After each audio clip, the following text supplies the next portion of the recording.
Hey everybody, welcome back to the channel. I am Tanisha. This is Fun and Budget, and in this video we are going to discuss my 8 streams of income, okay? And hopefully by the end of this video we can discover some practical ways that you can level up your income too. Let's get into it. Now, we got some caveats, y'all. With my streams of income, for my first 3 streams of income, I will not be disclosing how much I make from them, simply because I try to keep a little bit of privacy, believe it or not. But basically, because I do negotiate for my, my salary and my benefits and things like that, really isn't fair for me to disclose that to all of the public, even though y'all know I don't mind. But we are going to keep it hush hush so that my numbers can't be totally reverse engineered. So that's the only reason why the first 3 we're not going to put out what I make exactly, okay? I'm going to be doing this from highest to lowest. So the first stream of income that brings in the most annually is, of course, my day job. I am a software test engineer, so this brings in an annual salary of over 6 figures for me. I make over 100,000 but under 200,000, so anywhere in between there is what I bring in on my day job. So of course, regardless of everything else, I cannot quit my day job. My second stream of income is YouTube. YouTube is my second stream of income. Now, honestly, if we take this by month to month, sometimes it does oscillate between this income and then my next income, which is rental income. But let's talk about YouTube for a minute. The reason why this is number 2 versus the rental income is because honestly right now it is my highest stream. It is higher than rental income right now. It is actually a steadier stream of income for me, and there is more potential for it to increase month after month, year after year, and it has little to no risk and little to no overhead. So my YouTube income is my second stream of income. My YouTube income brings in a low 5 figures a year. And third, we already said it, my rental income. And honestly, while this brings in a low 5 figures of income as well, what I can say to you is that I do pay over $20,000 a year in expenses, and that includes mortgage, that includes insurance, that includes taxes, and that includes repairs. So $20,000 of that income goes to that off the bat. After we subtract that $20,000, I do bring in another low 5-figure income from this source. But this source of income actually comes with more overhead, we just named it, and it actually comes with more risk and stress. If y'all don't know about it, I talk about it in a few videos on this channel, one of them being my tenant hasn't paid rent in 14 months. Check out the eye in the sky and you will see more about that. Now, even with my tenant not paying rent in 14 months in the past year, I still have brought in over 5 figures of income from this source. Now, number 4 is actually quite a surprise to me, and I actually got this because I watched Rochelle Adamson's video on her streams of income. If you don't know about it, check it out. Her channel will be left in the description below. But it's funny because when she said this, I said, she is absolutely right. It is a source of income, and it is something that I actually add to my budget when I receive these things. And what surprised me is that it actually came in at number 4. I didn't realize that it would be so high. Number 4 is gifts. OMG. Between birthday gifts, between Christmas gifts and other holiday gifts, and there's just generous gifts that people give you from time to time.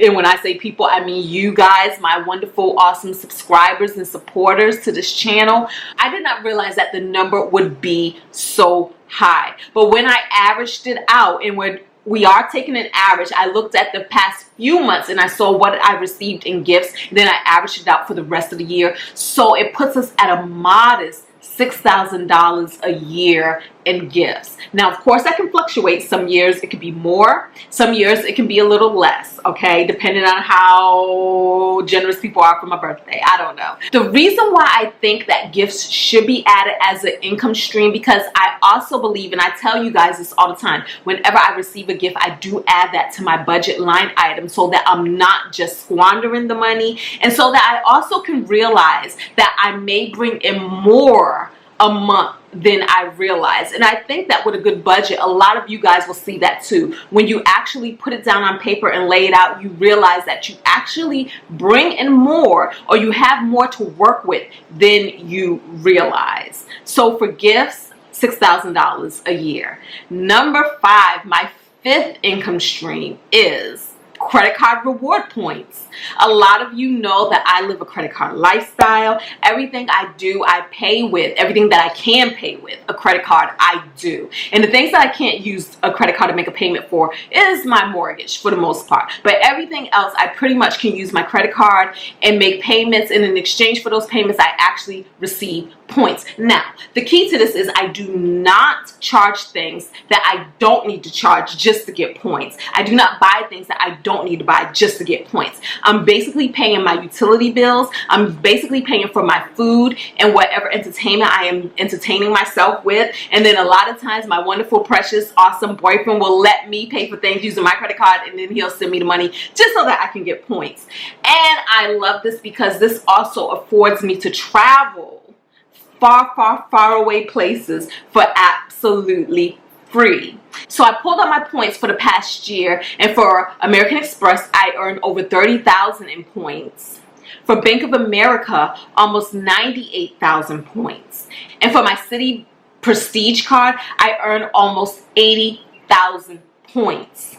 Add this all up, this equates to over $2,000 in rewards. Rewards that can not only be applied to travel, such as hotels and airlines, my preference, but you can also use it to pay bills. You can also use it to get cash out. You can also use it to get gift cards, depending on your credit card's perks and benefits. Number 6, my next stream of income is actually my timeshare. So I have a timeshare. I've owned a timeshare ever since I was like about 25. I don't know. I was in my early 20s. I had a boyfriend. We decided we were going to buy a timeshare together. It was like getting a puppy. I don't know. It was a project for us. But of course, y'all know everything doesn't last. So we broke up, and I inherited the timeshare and all of the maintenance fees thereafter for the rest of my life. But it's okay. I found a way to make it work for me. My timeshare is 4th of July weekend, Virginia Beach, Virginia, Ocean View room. And I am able to sell that timeshare for $1,500 a year. Now, we can't get excited because it's not all pure profit. I do pay $300 for an agency who manages it for me. When I say management, I mean they find the renters and they take care of the contracts and all of that great stuff. And so then that gives me $1,200 a year. Out of that $1,200, I paid the maintenance fee of about $800 a year, so it leaves me $400 in profit. It's not bad for something that I'm kind of stuck with anyway, but honestly, guys, I would say a timeshare, buying a timeshare or getting a timeshare is not a way to get rich. It's really not worth it, because you have to think about it. I actually purchased this timeshare.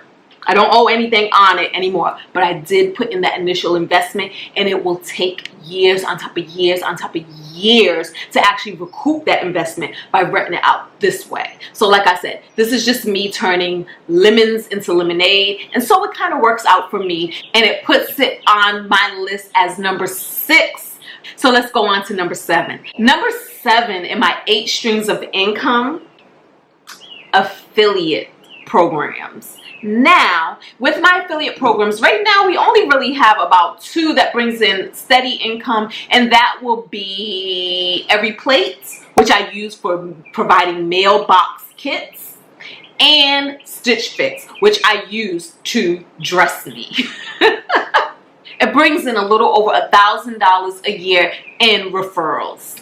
Now my last thing, which used to be way higher on this list, but it's not anymore because it just is what it is. But the last stream of income that I have, number 8, books.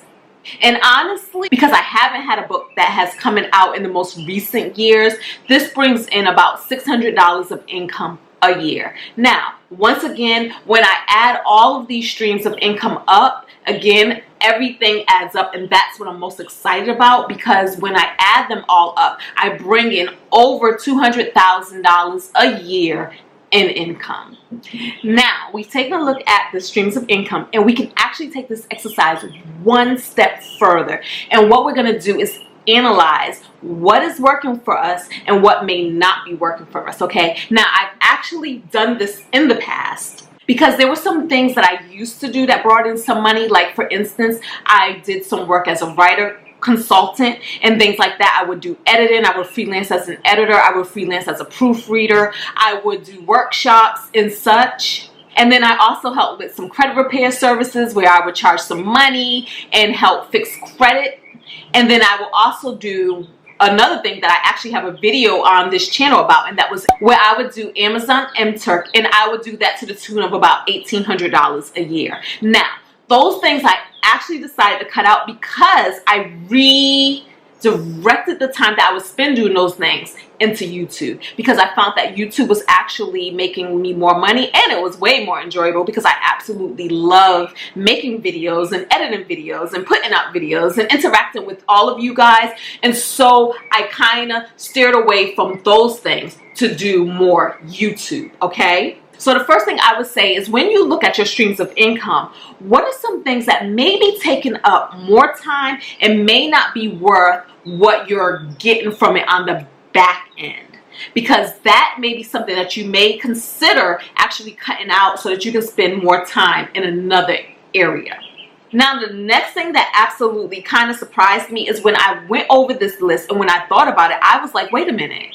I see some ways that I can actually make more money if I actually put a little more effort into a few things. And that is another way that you can look at your income and decide where you can actually level up. Now, it could be things like, depending on your industry, if you get a certain certification, will that boost up your income? Now, I can also say go back to school, but I also say keep in mind that you don't necessarily want to do something that may cost more of an investment than the payout is worth. Like, if you go back to school, how much will that cost you? Not just in money, but also in time. And then what will be the trade-off? What will you get in return for that? Because I do find that with some things, just taking a few classes here or there, or getting a few certifications here or there, can actually boost your income up just as much as getting an actual degree in a certain thing, okay? So keep that in mind. But as for me, let me take a look at what I wrote